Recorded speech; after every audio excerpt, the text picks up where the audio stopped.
We're not here to make up the numbers, we're here to compete as well. This squad, with the power they have on their day, they can do anything they want.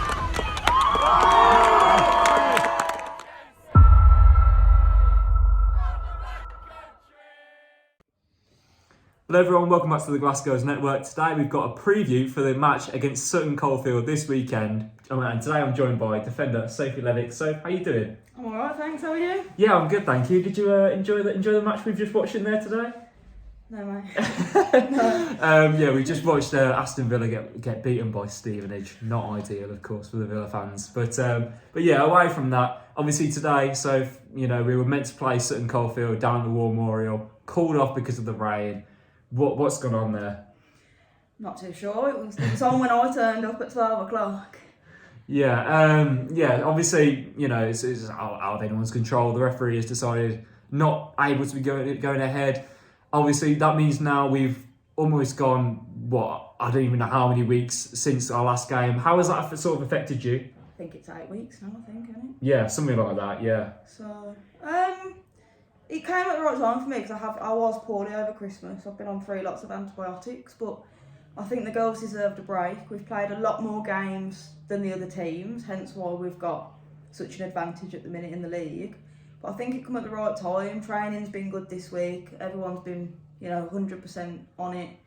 So I think if anything, the break over Christmas would have done us good. Yeah. Did you feel like today was sort of like you wanted to get back today? Sort of, you had it all prepared almost. I think so. I think we were a little bit disappointed when it got called off before Christmas, and I think we would have been looking forward to today to get 2023 off the mark. And what better way to come back in 2023 at a game against your old club? Yeah, obviously, yeah, your old club, Sutton Coldfield. You saw them briefly today. Obviously, didn't get to play against them, but saw them briefly before the match. What was that sort of interaction like? I mean, it's a little bit of a strange one, really, because Sutton had a big turnover last year. So I only feel like I really still know half the team anyway.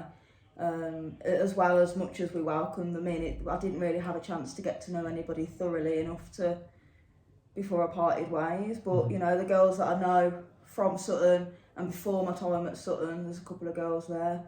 I don't think there'll be any hard feelings kept between us. I think both teams are going to want it as much as each other, and I think it'll be a really good game. Yeah, and the rumours sort of circulating around the bar area is that it's going to be this weekend. How do you see that sort of going? I'll always back myself, Kieran. I'll always back myself. I think we're confident. I think after finishing 2022 the way that we did and not expecting to have the run that we had, I think the ball's in our court. I think in every game that we go into now, I think it's ours to lose. Mm-hmm. I think we've proved ourselves. We know what we're capable of. We know the depth of the squad that we've got. And I think it'll be a really good battle. Yeah, okay, brilliant. I'm looking forward to it. But yeah, so we're going to throw it back now to your time at Sutton Coldfield, talk a little bit about that. Sort of, your first introduction to the squad at Sutton Coldfield. What was that sort of like? Bit of a strange one, really. I wasn't playing football at the time for anybody. I'd finished uni, and Neve, funnily enough, who's here as well, Neve gave me a phone call and says, can you do me a favour and would you be interested in coming and playing? And I turned up one day, I think it was in June. It took me a few weeks to turn up, and it just went from there, really. Yeah. So what sort of, was that at Tier 5, was it? Tier 5, yeah. As you know, they've been stuck in that league now for some years. So hopefully, we lost it to you guys last year. Yeah. The year before it was the pandemic and we lost, I think we'd applied for promotion, we'd lost it by not even 1%. So, as difficult as it is, I was there for 3 seasons, but with the pandemic, I'd only played 1 full season. Mm-hmm. So yeah, you mentioned sort of, obviously you're away from football before joining Sutton. Yeah. How did you find coming back into football and joining? What is sort of a tough league really, and playing as one of the title contenders as Sutton. It is a tough league, and it's got a lot of different levels of abilities, I think, compared to this league. And at the time, it's been absolutely brilliant getting an introduction back into football. As you know, last year I've played in multiple positions. Yeah. That's something I haven't really done before. So it gave me an insight into different positions on the pitch. I think that's also helped me understanding a little bit more with the defence as well. Mm-hmm. So I think everything's just kind of gone into my favour and just fell nicely for me, really. Yeah. And you mentioned it there, the sort of different positions. I wanted to touch on that. You know, obviously, we saw you play a lot as a wing back when we played against you. Yeah. But you also dabbled in midfield. Obviously, now going back to your sort of centre of defence. Talk to us about, you know, the sort of different positions you prefer to play. So predominantly when I was younger, when I was going like 6 to 9 years old, I was a winger. From about 10 till 15, I was a centre back. Mm-hmm. Till I stopped growing and I got told I was too small to be a centre back. Yeah. So I got pushed out to the left wing back position. And then really, up until last year, I hadn't had any experience since a young child in midfield. Yeah. And Sutton sort of used me as that left role to cut in and just you know, try and put balls into the far post. And a lot of the time I was just lucky because crosses went in a lot of the time. Yeah. And then obviously moving here, it was really difficult because I wasn't settled. I didn't have a position that I was settled in. Andy had signed me based on what he'd seen on last year, which was my attacking abilities. And I had a really hard job convincing Andy and Mike that I was a defender because they didn't believe it, they didn't see it, they thought it was going to be a waste.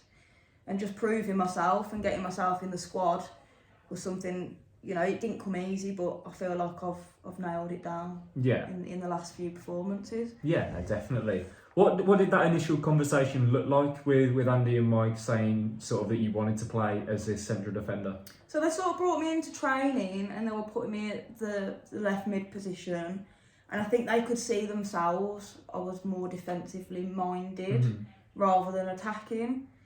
And we spent probably the first 4 or 5 weeks of training in the summer just trying to work out where I was going to be best as a threat, best to help the team out. And you know, it is an unfortunate time. Neve Murphy did get injured, and that allowed me to step in and really, you know, solidify that position. Yeah, and you mentioned there, obviously, you know, you prefer the defensive side of the game. The game at Hingley's, who lives long in the memory, I'm sure, scored a hat-trick. Talk to me about that game.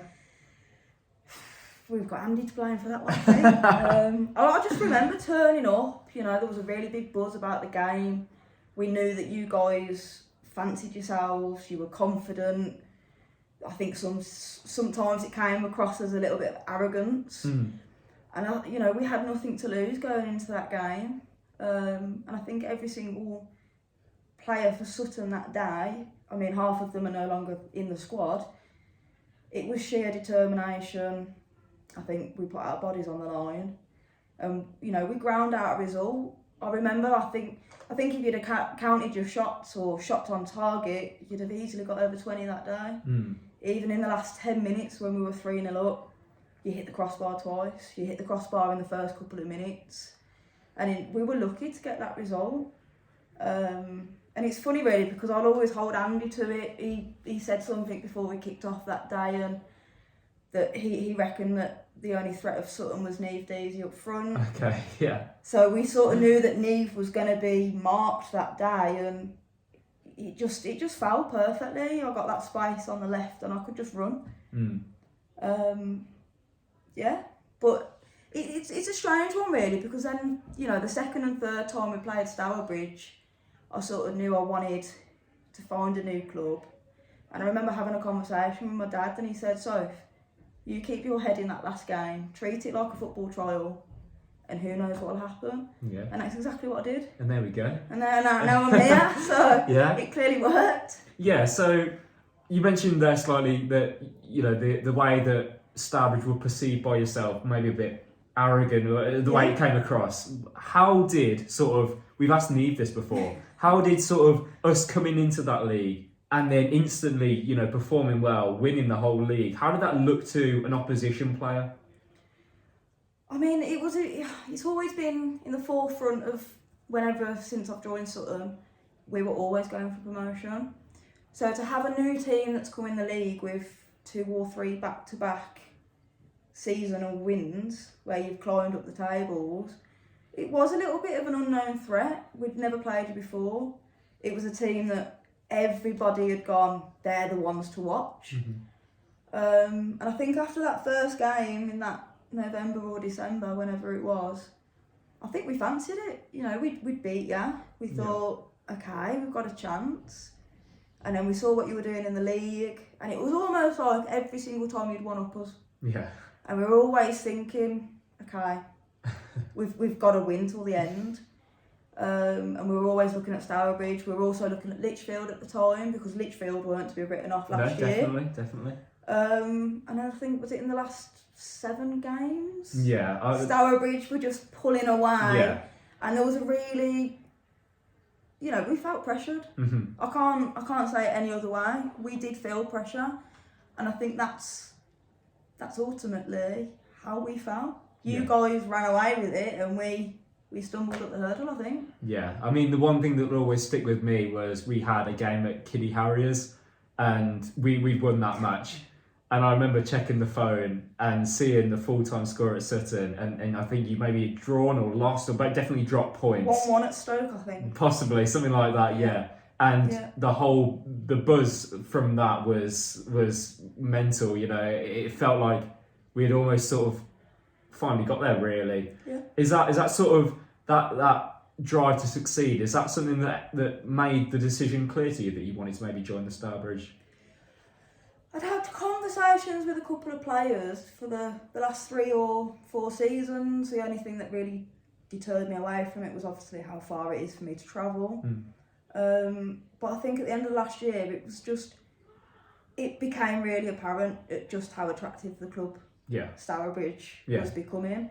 I remember that first conversation with Andy, and I mean, I can honestly hand on heart say he didn't even need to convince me. I had one conversation with him, and I was like, I think the club values sort of match where I want to be.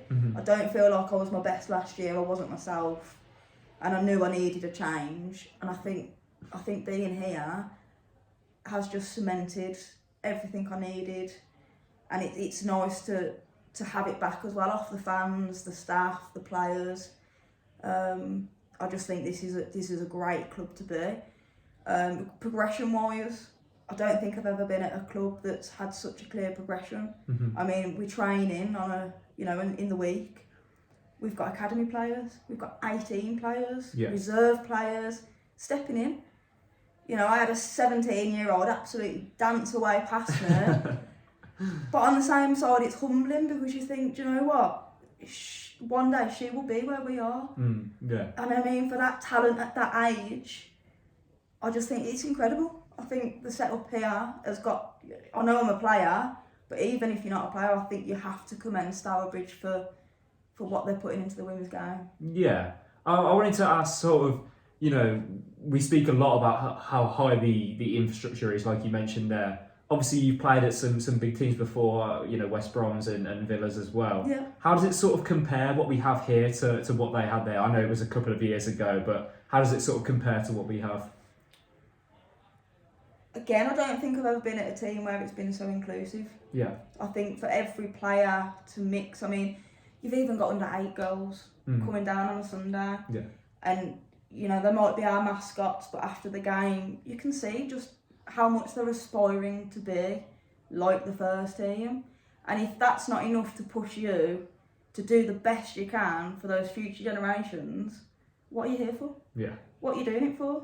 I mean, did I ever think that the women's game would be as advanced as it is or progressed as fast as it has? No. And I mean, I'm an older player now. Some might say I'm coming to the end of my career or competitive career. But to look down and see under 8s, under 10s, under 14s, commend players, aspire to players, I've never seen it. Yeah. I've genuinely never seen it. And then we're so inclusive on a Sunday. It's just something I've never experienced. There's always been at clubs cliques where one team would keep away separate. But I think you could walk into Stourbridge any day of the week and just feel welcome. Yeah, I really appreciate how openly you sort of speak about Yeah, I think it needs to everything be here. said. It needs to be addressed. I don't think, as much as people may, I'm not going to say not like the club, but you have got haters. You Yeah. have got people that don't want to see us succeed. But when you look at the background of it, okay, I can take what you're going to say, but you cannot take the fact that Stourbridge are working so hard and have done so much to be where they are. And I think that does need to be addressed. Do you think this is going to be sort of like a thing that is replicated by more clubs in the future? I definitely think clubs could take on the pathway and, not copy it, because it's not always going to work. But I think, local clubs around you, to see how far you've progressed year on year on year on year, and other clubs around where we are haven't had that same progression, or they haven't grown as much as we have, I think they can definitely have a look and say, well, let's try this. Yeah. Let's see if that works. But everybody here, you've just got to give them credit. I think it's just so important. If people could understand what you were doing and why you're doing it, I do think you're a leading pathway in women's football. Yeah. And it's an absolute pleasure to be around it. I've got so much respect for the club, and to be a part of it and around it and see what your targets are, I think it's brilliant. Yeah. So sort of going away from that now, we're talking about more this season on the pitch. Yeah. How have you found this first season so far? Quite surprising. Yeah. I think after that first week at Sheffield, we all sort of looked at each other and thought, okay, this step up is big. And then to finish the week after with a 7-0 win away at home at Lincoln, we sort of looked at each other again and thought, we can do this. And I think every week since then we've built on a foundation that hopefully we'll take into this year and just continue to deliver. Yeah, definitely. I mean, for me personally, the loss at Sheffield sort of almost replicated what I'd seen last season, where you scored obviously and won Sutton Coldfield the game, and we went on that brilliant run afterwards. It seems as though it's sort of almost being replicated this season as well. Do you think that has been one of the main reasons why we've sort of done so well, that we know that this is the level and we can't afford to let it slip now? I think that's at the point we're at the moment, yeah. But again, we've had no pressure off the management to deliver anything. We've not been said, we expect top 3. Even at the start of the season, when we set out, it was an open target. It was, okay, well, let's just try and stay in the league. Let's try and get the top half. Let's try and get top 3. Yeah. And I think it's important that we weren't pressured and there wasn't any expectations from us, and I think that's allowed to deliver all those games from our own. It's come from us, that Lee Field when we were 1-1 in extra time, nobody won that game other than ourselves, through sheer desire and wanting to win. I think the mood in the squad at the minute is very high. We all get on with each other. I think it's been important that we've been allowed like social aspects, but the fact that we just had no target, it was almost like, girls, whatever you want, that's your capability. If you want to aim to win that league, we're not telling you that's our aim, that's your aim. And I think nothing's even been said, but I think we just all want it so much, and we share the passion. We know that this is going to be ours to lose. Yeah. Just a similar position that you were in last year. You knew that if you were going to slip, it weren't anybody else but you. And coming back into 2023, there is a little bit more pressure than there was last year, because we've got ourselves into that top position. We've got the games, other teams have got games in hand. But I do think, we've got a good chance here. Yeah. We're still in a couple of cups as well. The depth of the squad. Okay, we're carrying a couple of injuries, but I think we're in a really strong position. Yeah, and you mentioned there that the management didn't really set you targets, or do you see that as a good thing, or do you think there's maybe some negatives to that as well? I think it was just because nobody could say what could be expected. Yeah. You guys have climbed year on year on year. I don't know what's been said in previous years and what your targets were, But I just remember Andy saying, girls, you know, you have to set your own targets this year. We are not placing anything on you. It's up to you. And I think everybody's took that as best as they could, and we've run away with it. Yeah. You know? Yeah, no, I mean, it's. I don't think anyone could have ever expected how well we've ever done here. Yeah. Coming into the squad this season, where did you think we'd sort of sit come this stage? It's hard. It's really hard to say. I think if we'd have said before the season top 5, yeah, I think the club would have been happy with it. Mm-hmm. Top 3, amazing. But to be sat at the top, I think it shocked teams around us. I think it shocked, you know, when people heard our Stourbridge come into the National League, what we're going to expect, or oh, it's okay, we've got them. And I think we've gone out and actually proved to teams that we're not somebody to be written off. Yeah. You know, and Andy really, and Mike, he really pushes, stay humble. There's no egos. Because I think he knows, it's that Sutton game last year. Yeah. It's the whole title race. You put a bit of ego, or you don't get humble and you lose it, you look like an idiot. Do you know what I mean? Like, but you stay humble, you give credit to the team, and the other team can't take anything away from you. Definitely. You know, it's a good value to have. I think when Andy puts those signs up around the changing room, it just really pushes home at what he expects from us. Yeah. You know, and I've got so much respect for the management. I think Mark's amazing in what he does. Sometimes, you know, you don't see it behind the scenes, but the guy is fantastic. Yeah. Technically, tactically, I think as much as we've gone out and won some games, I think, you know, you've got to give credit to the management, because sometimes they have just picked it perfectly. Yeah. And they have gave us, you know, the ingredients to go out and make the cake.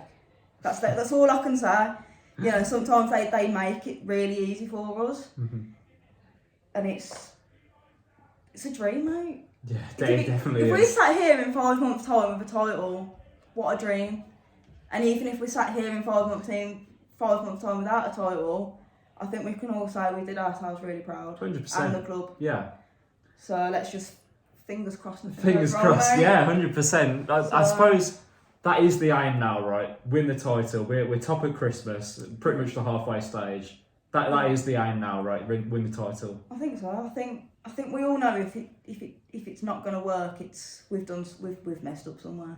Yeah. You know, this year will be a massive learning curve, and if you can come into the National League and get out of it again in 1 year, you're sending statements. Definitely. You've sent statements the last few years, and you know you're at national level now. If you can get to tier 3, you've made a statement. Yeah.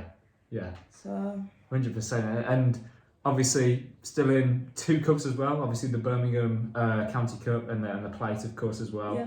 Do you see us being a threat in them as well? Yeah, I think we can take it to any team. You know, we were playing Huddersfield. You look at some of the teams Huddersfield have been beaten and the score lines.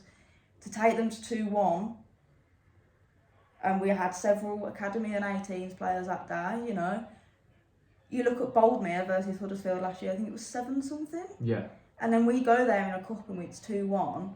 I think again we're just proving to ourselves that I think it's just a learning curve. Mm-hmm. But yeah, I think we can do it. I think just having the belief around the squad from the fans. I don't think we fully know what we can do yet. I think we're still proving it every week. You know, when we win, we're not running away and going, yeah, we knew we were going to win that. We've won through sheer hard work. Yeah. And if we can get a cup or get some silver, I think it'll be a good year. I don't see why we can't. Exactly. No pressure, Stour, but No yeah, pressure. we've had our orders now. But yeah, the final question I wanted to end on here. Sort of, obviously, last season we saw you as a wing back position. This year, coming to the centre, being absolutely terrific, as to be said. How have you found that transition back into the centre of defence? It's what I've needed. Yeah. And it's really what I've needed. Like I said, coming to the squad, I was quite confused, unsettled. After playing multiple positions last year, to then joining a brand new club that's gone up a league, I knew I needed to be where my strengths lie. Mm-hmm. And I think that is in the heart defence, in the centre-back position. It's been brilliant getting a relationship with Sophie in the centre-back as well. I think we've got a really clear understanding of how each other works. I think the back four, some games, phenomenal. Mm-hmm. But the whole team, the depth, you know, you could change the squad every single week if you wanted to, and you've still got a really strong squad. Yeah, 100%. But yeah, getting that centre back position for me was important, or just, you know, even if it was left back, it's just important to my game. It's really helped me settle. It's got me back to who I love, and it just keeps me grounded. Yeah. That's all I can say. It's my position, and you know, scoring goals last year, it was all fun and games, but to me a clean sheet will always mean more to me than scoring a goal, mate. Yeah. If I can make a goal line clearance or stop a shot and get a clean sheet, you ask any defender in the world and it means more to me, like, more to them than any goal ever could. Okay. So I'm happy to be at the back. Yeah. Well, I'm glad to have you at the back as well, because phenomenal in every single way. Thank you. But yeah, so I really appreciate you speaking so openly about everything that we've discussed today. We've gone on for 26 minutes here. I didn't think it would be this long, but hopefully you've all enjoyed, and I'm hyped for the Sutton game. Are you? Yeah. Up the Stour. Up the Stour, come on. And yes, thank you for watching, everyone. See you later.